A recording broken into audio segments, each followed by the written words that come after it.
ரோஜா நாடகம் இது புதிதாக இடம்பெற்றிருக்கும் அண்ணன் திருவாளர் செஞ்சியை சேர்ந்த பழனி அவர்களுக்கு இங்கே மரியாதை செய்கிறார்கள்.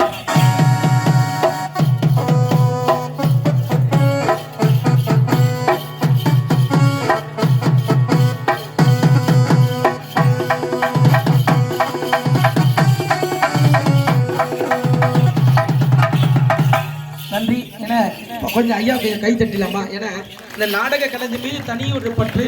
அந்த ரோஜா நாடகம் எடுத்து வருஷத்துக்கு குறைஞ்சபட்சம் ஒரு 150 நைட்டாவது பார்ப்பாரு. வரும்போதெல்லாம் 1000 வருங்க. அப்படின்னா எங்க ரோஜா நாடகம் என்ற கலைஞருக்கு வருஷத்துக்கு 1.5 லட்சம் கொடுக்குறாரு. அது மட்டும் இல்ல இந்த 3ஆம் சனி கழிச்சு எங்களுக்கு எல்லாருமே மரியாதை செய்துட்டாங்க.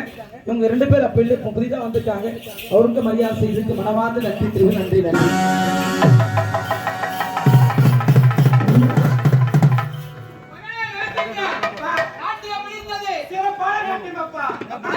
குறை காண முடியுமா? அருமையாக இருக்கிறப்பா.